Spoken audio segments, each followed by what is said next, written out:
I here? Am I on? Oh, hi, Ms. Davis. H. Allen with Fusion, right over here. Hi. So you're on How to Get Away with Murder. So clearly you're kind of an expert, which is amazing.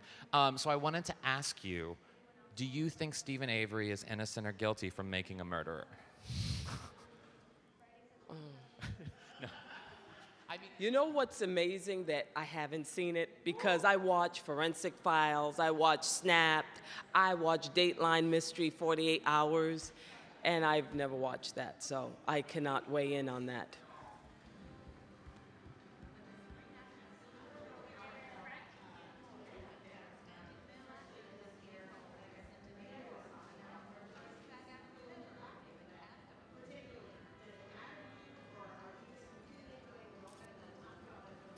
I'm just completely enjoying the moment.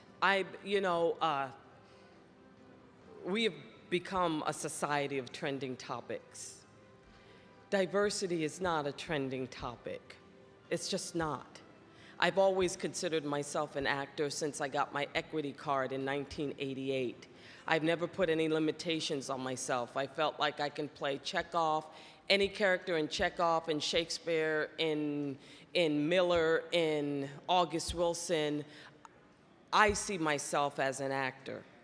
No matter what is going on in the business, I will find a way to practice my art.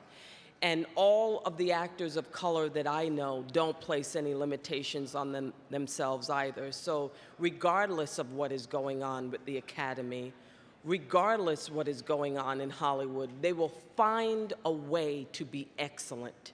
We always have and we always will. Emily from Elle, how are you? Congratulations. Hi. I was curious, for you in your career, who has been your biggest advocate in the industry and how have they helped you? Oh my God, who has been my biggest advocate? I have had so many advocates in the business, but I've had so many advocates. But I would have to say my biggest advocate has always been my parents. And the reason is because there is an imposter theory that happens as an actor that you just always feel that someone's going to find you out as the hack you are.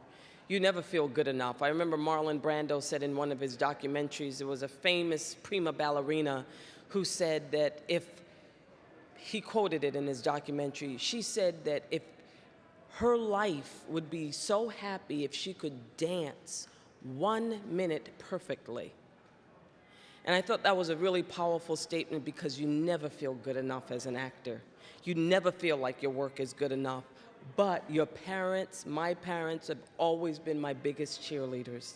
They've always thought that I was fabulous. And that always gave me the foundation to try just a little bit harder, to get up when I felt down. Everyone else in the business, they come and go. Viola Davis, Hi. you look amazing. I'm Stacey from Black Thank Hollywood you. Live. What has your character as Annalise, what has it taught you about womanhood? What it's taught me about, well, Annalise didn't teach me, I taught me. But what it's taught me about womanhood is that we are very complicated creatures. And it's also taught me that we wear the mask that grins and lies as women.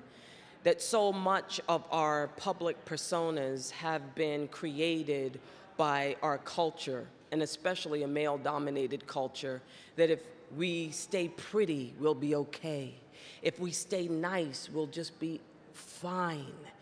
You know, if we stay what people define as feminine and beautiful, then we can get that check mark of acceptability.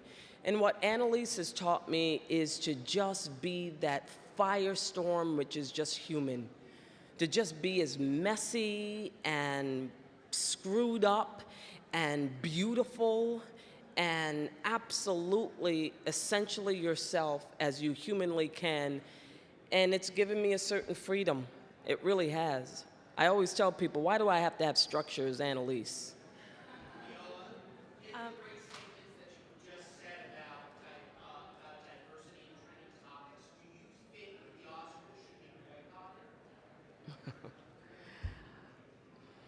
I think people should do what they want to do with the Oscars. If they want to watch it, that's fine. If they don't, that's fine. I think more importantly, I think that when you walk into a theater, whether it be a movie theater or a live theater, to be open to the experience of the story. I think that sometimes people feel like stories about people of color are not inclusive. They are very much inclusive.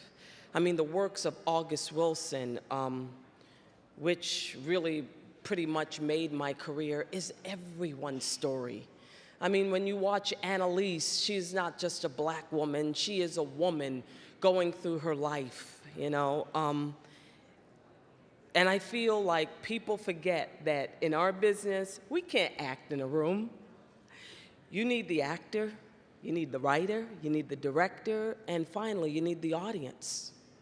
So I'm just saying, plop your money down to see Race, to see Dope, to see Straight Outta Compton, to see Selma, to support directors like Ava DuVernay, you know, Lee Daniels, Spike Lee, that their stories are just as valid and as important as anyone else. That's more important than boycotting, is openness.